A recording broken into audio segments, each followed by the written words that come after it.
آج انشاءاللہ العزیز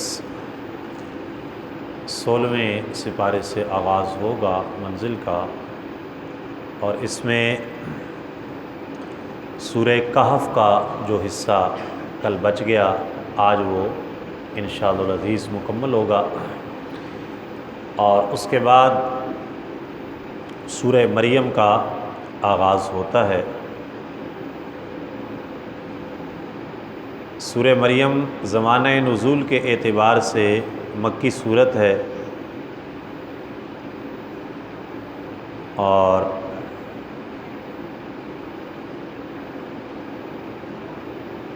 علماء تفسیر فرماتے ہیں کہ جس کے ہاں اولاد نہ ہو، میاں بیوی روزانہ کسی بھی وقت سورہ مریم کی تلاوت کریں، اللہ رب العزت انہیں اولاد صالح عطا فرمائے گا۔ اس میں آغاز میں ہی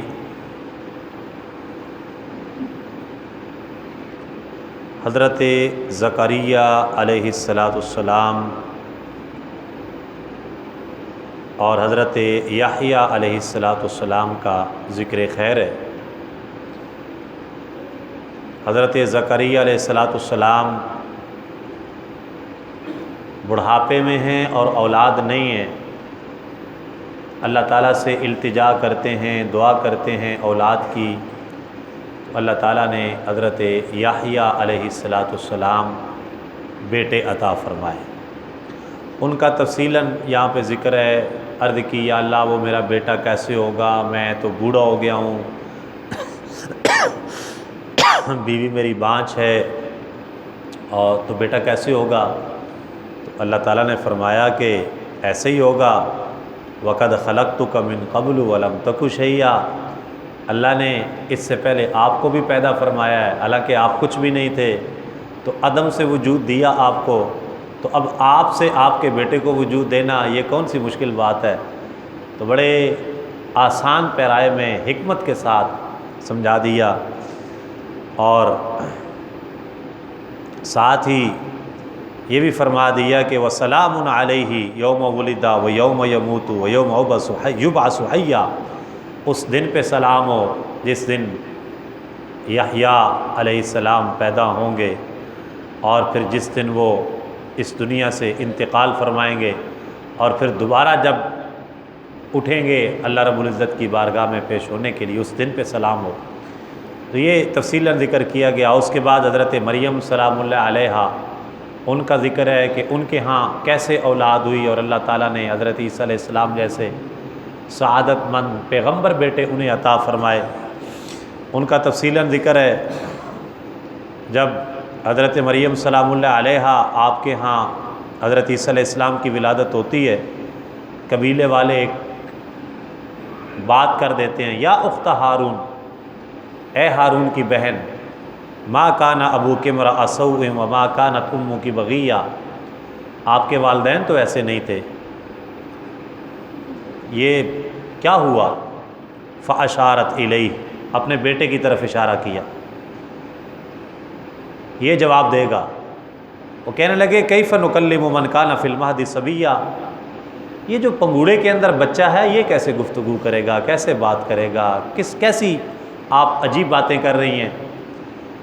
بحکم ربی حضرت عیسیٰ علیہ السلام پنگوڑے کے اندر بول پڑے، قال انی عبد اللہ، فرمایا میں اللہ کا بندہ ہوں، آتانی الکتاب، اللہ نے مجھے کتاب بھی عطا فرمائی ہے، اور اللہ نے مجھے نبی بنایا ہے، اور اللہ نے مجھے مبارک بنایا، میں جہاں بھی جاؤں گا، اللہ نے مجھے نماز کی وصیت فرمائی ہے، زکوٰۃ ادا کرنے کو حکم فرمایا، جب تک میں زندہ رہوں گا اپنے والدین کے ساتھ حسن سلوک بھی کروں گا، اور اللہ نے مجھے کوئی جبار اور شقی تو نہیں پیدا کیا۔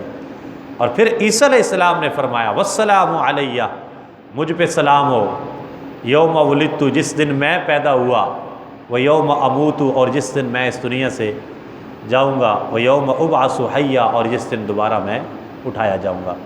بڑا خوبصورت یہ واقعات ہیں جن کو بڑے احسن پیرائے میں قرآن مجید نے بیان کیا، آپ تفصیلاً ضرور ان کا مطالعہ فرمائیں۔ آگے دیگر انبیاء کا ذکر ہے، وذکر فی الکتاب ابراہیم، کہا آپ کہ حضرت ابراہیم علیہ السلام کا ذکر کریں کتاب قرآن مجید کے اندر، انہ کان صدیقا نبیّا، وہ تو بڑے صدیق نبی تھے ابراہیم علیہ السلام۔ اللہ تعالیٰ نے انبیاء کی شانیں خود بیان فرمائی، ان کے تذکرے بیان فرمائے۔ آگے پوری ڈیٹیل ہے حضرت ابراہیم علیہ السلام کا جو مکالمہ ہوا اپنے چچا آذر کے ساتھ۔ اب سنیں کہ دین کی خاطر انبیاء کرام علیہم رضوان کو کیا کیا باتیں سننا پڑیں اور کتنی مشقتیں انہوں نے اٹھائیں۔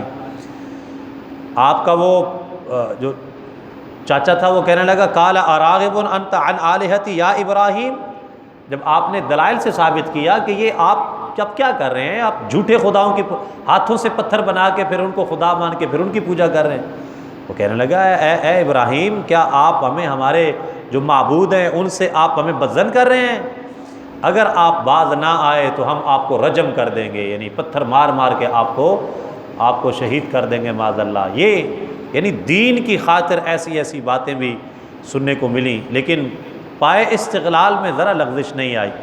آگے فرمایا وذکر فی الکتاب موسیٰ، حضرت موسیٰ علیہ السلام کا ذکر کریں قرآن مجید میں، وہ تو بڑے مخلص تھے اور نبی اور رسول تھے۔ اسی طرح پھر آگے حضرت اسماعیل علیہ السلام کا ذکر فرمایا انہ کان صادق الوعد وکان رسولا نبیّا، وہ تو وعدے کے بڑے سچے تھے۔ اور ایک جو شان بیان کی حضرت اسماعیل علیہ السلام کی، فرمایا وکان یأمر اہلہ بالصلاۃ والزکاۃ، وہ اپنے گھر والوں کو نماز اور زکوٰۃ کا حکم دیتے تھے۔ حضرت اسماعیل علیہ السلام اپنے گھر والوں کو نماز پڑھنے کا حکم دیتے تھے، زکوٰۃ دینے کا حکم دیتے تھے۔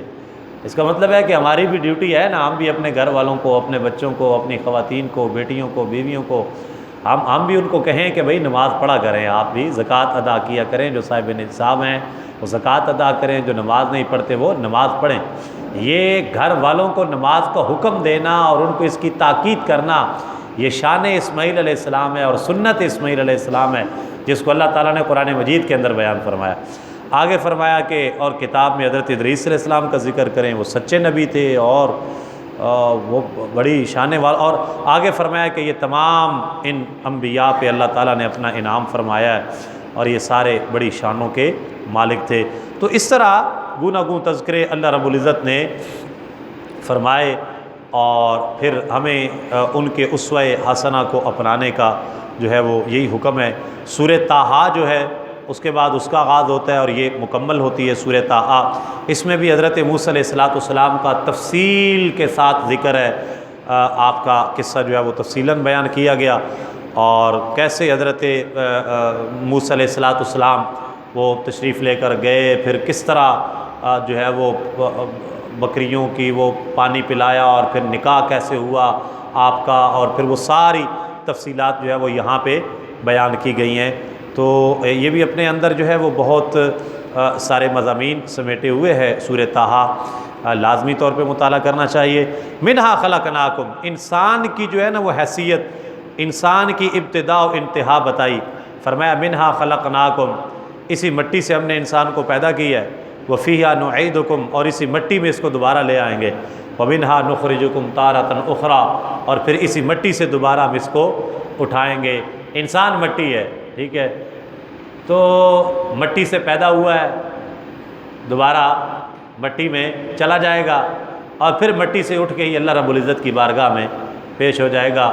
تو مٹی اتے عاشق ہویوں کی تیری وڈیائی، عاشق بن اس خالق تائیں جیسے شکل بنائی۔ جی اللہ تعالی ہم سب کو کامل اطاعت خداوندی کی توفیق عطا فرمائے، فہم قرآن عطا فرمائے، آمین بجاہ النبی الکریم۔ سبحان ذی الملک